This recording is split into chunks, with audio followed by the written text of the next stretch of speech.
Hey guys, and welcome back. This is ChosenArchitect, and today we are diving into the mycelial generators. That's right, from Industrial Foregoing. So I hope you guys are ready. So guys, today we are back in some more Seaopolis. I know. Can you believe we're still playing Seaopolis? I'm actually really enjoying this pack. So anyways, with that said, let's take a look at some things that I want to challenge myself with as we've been playing this pack. I really think that this should be a challenge in most mod packs, but it's not something that's usually found in the quest. However, let's take a look at this right here.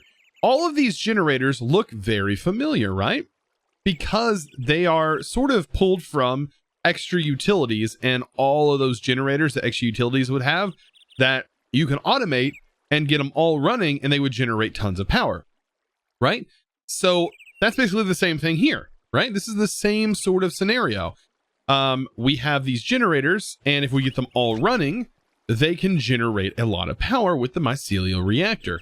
But we need every single one of them running, and that is some significant automation for the most part, right? To get that up and running and to get it generating power, I think it'd be pretty cool to do.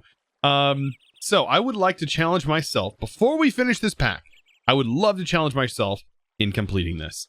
I don't know. Maybe I can challenge you guys as well. We're going to spend a couple of episodes getting this up and running.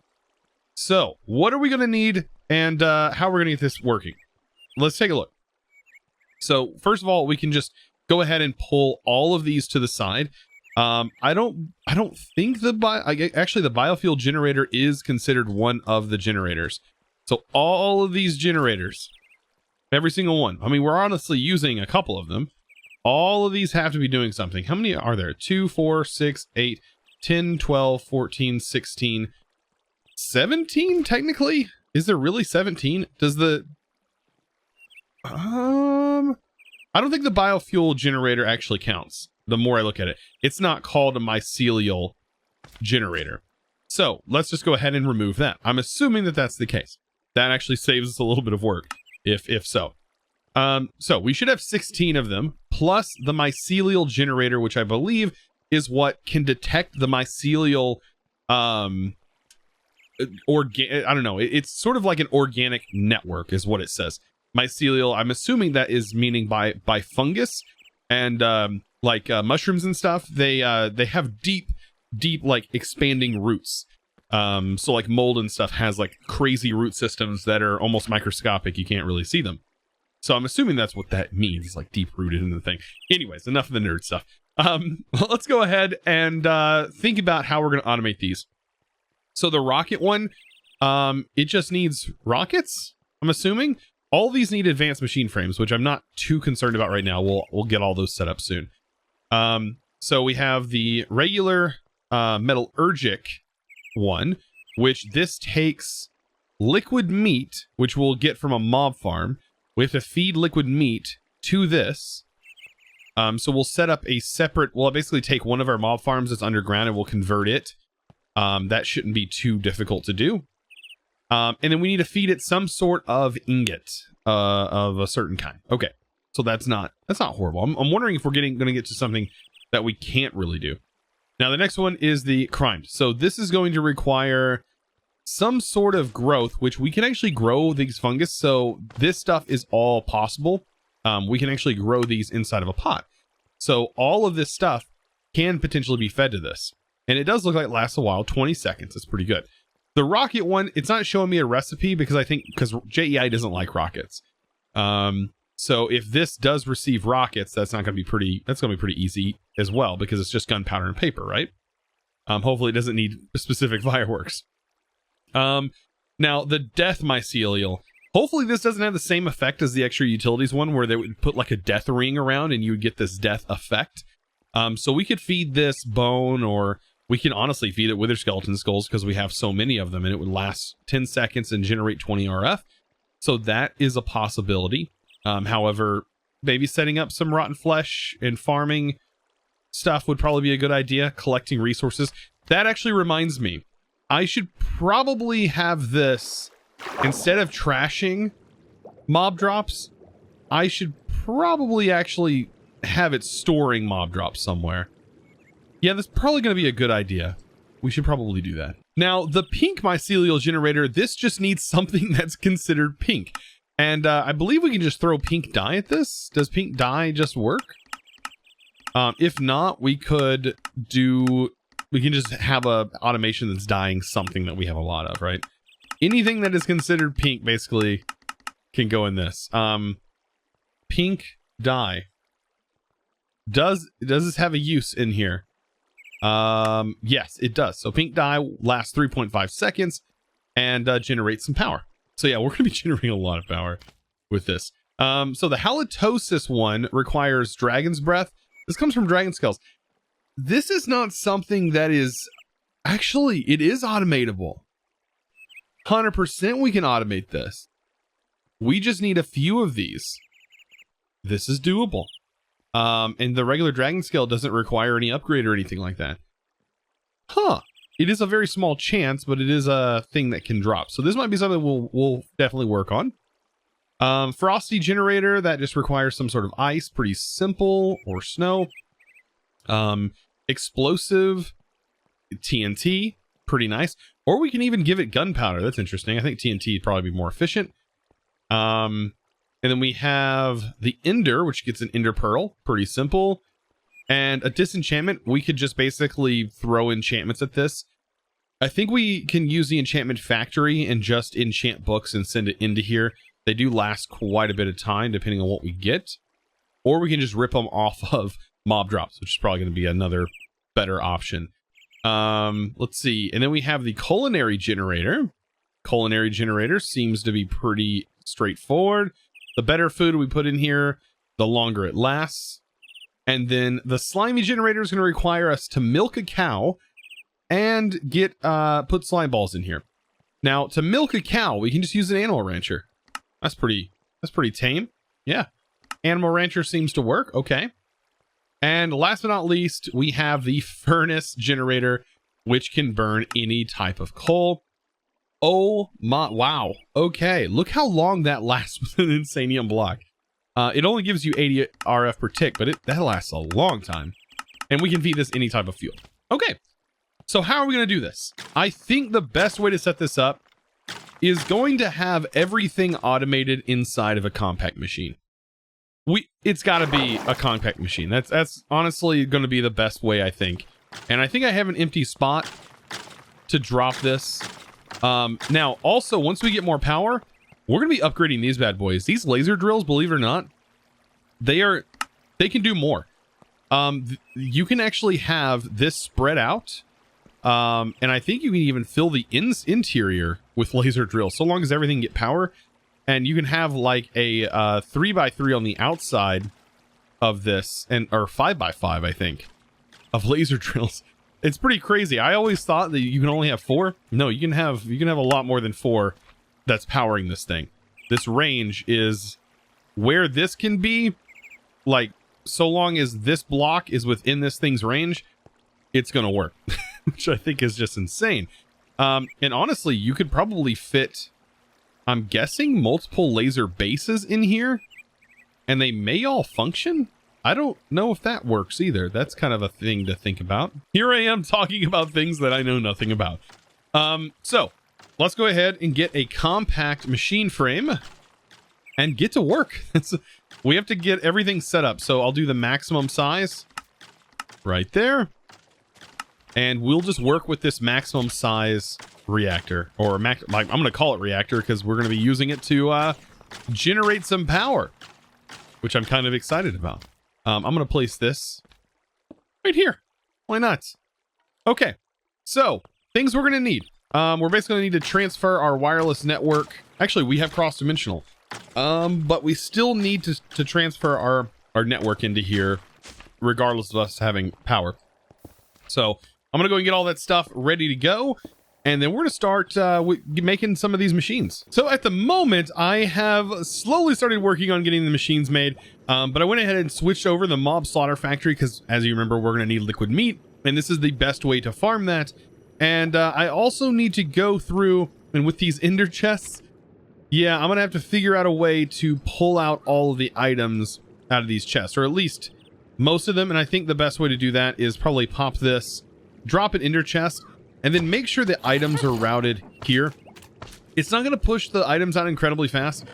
And I might have to move this out and put a pipe here. I just don't want it to get influenced by the water and allow water to drain in. So that's a problem. But hopefully this is going to be quick enough to push the items out. We'll see. I have to do that for every single one of these. So as you can see, at the moment, I am making up some advanced machine frames. Now, not all of these require advanced machine frames, and some of them require more. So from what I was looking at, there are 9 of them that require base advanced machine frames. However, we do need a few that have supreme machine frames, which are going to require advanced frames as well to make the supreme one. So if I add all those in, you can see we have 1, let's see, that's 2, and then 3. I think that's 3. Yeah, 3. Okay, so I basically need to make 3 more of these. So I do have, thankfully, auto crafting set up for these, which is really nice. Not for the main ones, but for the base forms. It is so nice for me to be able to just toss it in here. And then now that we have pink slime's pretty much automated as well. So all I have to do is just pop that on there, and bam, I have the frames I need. Now, over here, we also have this automated. So for the 3 that comes out of this, I can just grab these, throw those upgrades in, and bam, toss these 3 in, and they're going to start processing, and I'll get those upper tiers. Now, the first one that I'm going to start working on today is going to be the Metallurgic, and we're going to see how many we can get done within a certain time frame. Let's take a look at the room. So while this is processing, let's take a look at the room that we are going to be using to basically automate all this. I set it up. I think it looks kind of cool. I tried to go off the design of the way the machines look. Notice how they have these designs. Honestly, the top is bigger than the bottom. I kind of reversed that. But I kind of made it seem like it's sort of that same room. They do have like this line around them. I don't know. That was kind of what I was going with. I wanted this boxy look. And by the way, these are framed stairs from the Block Craftery. So if you're having issues finding stair variants of your stuff, you don't have to. Block Craftery's in here. I didn't even realize it. And so you can just make stairs of everything or slabs of everything. It's literally limitless. I think you can literally use like glass and do all kinds of crazy stuff if you really wanted to. So we are back in our automation room, and let's go ahead and do this. We have the Metallurgic one, which I'm going to start placing them here. Seems like a good spot. All right, so we have this. I'm also going to get an exporter. I went ahead and made 16 of those. And what's going to happen is we need to export to this from our system the required materials, right? That makes total sense. But this also needs a tank on it. So I'm going to go ahead and place the tank right here. And we're going to pull in the fluid that this needs right here. And then we're going to send this an ingot. Now, this is going to need a particular ingot. And I don't think it matters what, I mean, we can even send it clay. I don't know how much clay we have. I mean, we have a little bit of clay, but I still don't think that's the best option. I mean, copper, we have so much copper. Like we generate copper, I think, faster than anything. And then even when we run out, we do have copper essence that we can farm some more. And I think this lasts a little bit. So once this builds up, I don't even know if it continues to consume. We'll find that out, you know, when this is going. But we can, until then, I think, slap a lever on this. And a lever can control this. So we can actually turn all of these off so they're not actually consuming anything until we're ready. So if I give that a redstone signal, its next process shouldn't happen, or it should stop. There you go. You see that it has now stopped, which is exactly what we want. Perfect. So that one's automated. Let's go ahead and go to the crimed version. So this right here can actually use the fungus.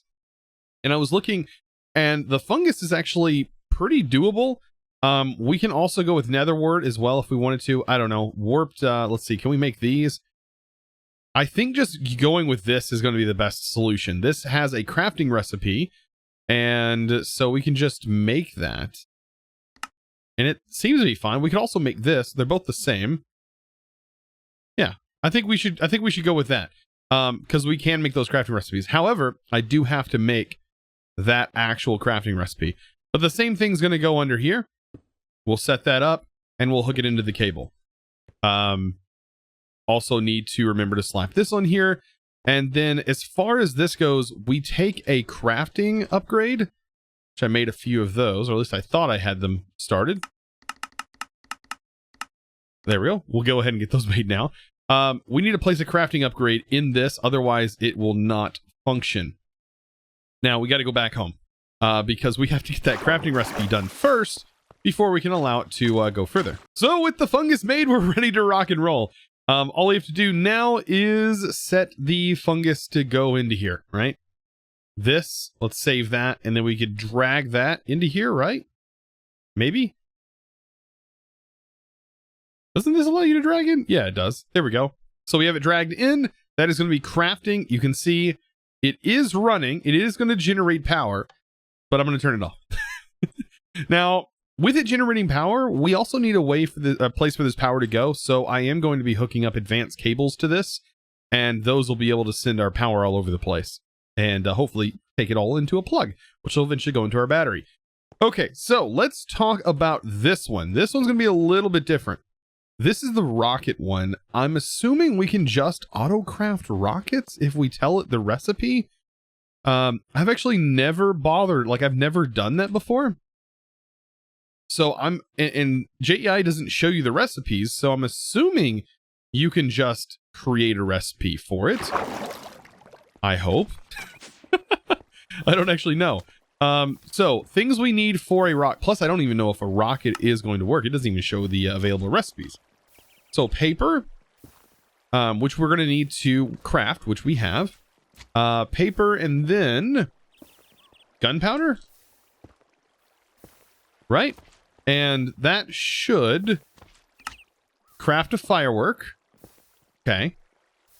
And see, fireworks here, but it doesn't have a crafting recipe. So I'm going to grab some paper and some gunpowder. Let's craft that. Okay, throw this auto craft in here. The special crafting recipe that we have now designed.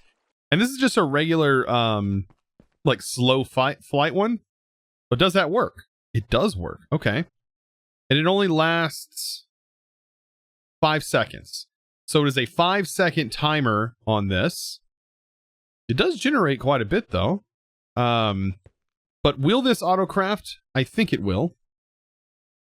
There you go. You start seeing it is now auto-crafting them up, and it probably has to craft like the paper and everything every time. But that should last a while.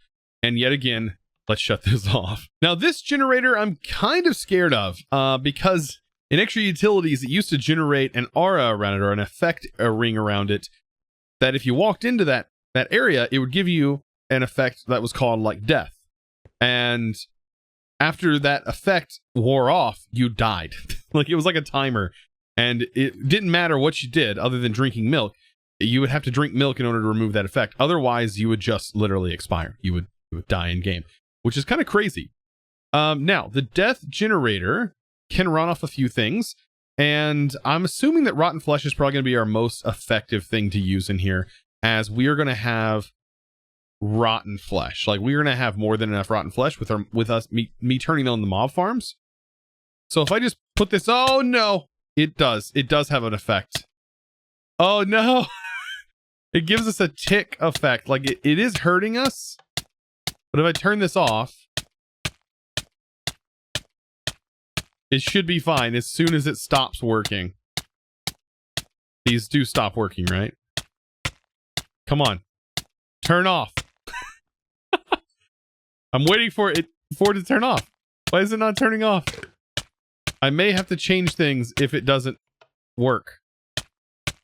Oh, goodness. It's so strange that Redstone isn't turning all of these off. Huh. I may have to set it so that way it turns these off then with levers instead of turning the machine off, because wait, it now just turned that one off. That's turned off. This one's not turning off though. I'm going to remove this and set it here. Maybe that will affect it better and work. Because this one wasn't off earlier and now it's off. But this one, just isn't turning off. So honestly, the best way to fix this is by setting this to only work without redstone signal. Place the lever in the middle here, and I'm going to do this for all of them just so I do have a cutoff switch. And then we can apply redstone to this in a different way later on. But that's the only way to cut this machine off. It is set up, but as soon as I turn this back on, it'll start feeding it again. Yikes. Okay. I wish all of them were better redstone controlled, but of course, I mean, what am I begging for, honestly? The next one is going to be the Nether Star Mycelial generator, and this one, of course, is going to receive Nether Stars, just like all of our other ones that we have, because we have been using these for power. I'm going to go ahead and set this one the same, switch that over. Make sure this one for the next one, which is going to be the pink one, is also set up the same way. And it's basically rinse and repeat on all of these. There's only a couple that are going to be incredibly weird to set up, honestly. I thought this was going to take a little bit longer. So I'm going through most of them, and I've kind of found the ones that are going to be a little bit of a setup. We need lava. So we are going to need to basically get a full-scale lava generator setup going. We'll do that in our other automation area. And then the what's some of the other ones that are going to be a little bit more difficult? The disenchantment is going to be a setup all on its own. We also have this one, which is the potion mycelial generator, which is going to be way easier than the extra utilities one used to be. And we can just do water bottles. I did test in here. So we can do water bottles, and it gives us quite a bit of time to get those actually processed and ready to go. And we already have the machinery set up to automate that. The culinary generator is what I'm going to do right now. So let's go ahead and set the culinary generator up. We have basically sheep essence. We have a lot of sheep essence. So what we can do is we can basically say, okay, or we just have a lot of raw mutton in general. I'm just going to go ahead and make a processing recipe for this. Let's go ahead and say, all right, this needs to be cooked. Bam, we'll make a processing recipe for it. Throw it over here. That way it can be cooked. And all we got to do is put a crafting upgrade in. Pretty straightforward. Like I said, some of these are really easy as far as like logistics go. There's like nothing really crazy about it. The culinary generator will accept all of this. Even the slimy one may seem like it's difficult. I'm going to go over I'm going to go over to the slimy one here in a minute. It may seem like a little painful at first, but it's honestly not going to be that bad. So let's go ahead and set this up with cooked. Make sure to put the crafting upgrade in, and then we're just going to make sure it's cooking. It's throwing in cooked mutton in here. And so when I turn this on, it's going to do its crafts, and it's going to start throwing that in there. And as you can see, it's going to start working, right? And it lasts for quite a while. So I don't think we're going to run out of that anytime soon. Now, the slimy one. This one's not as bad as it looks. However, we do need to route buckets back.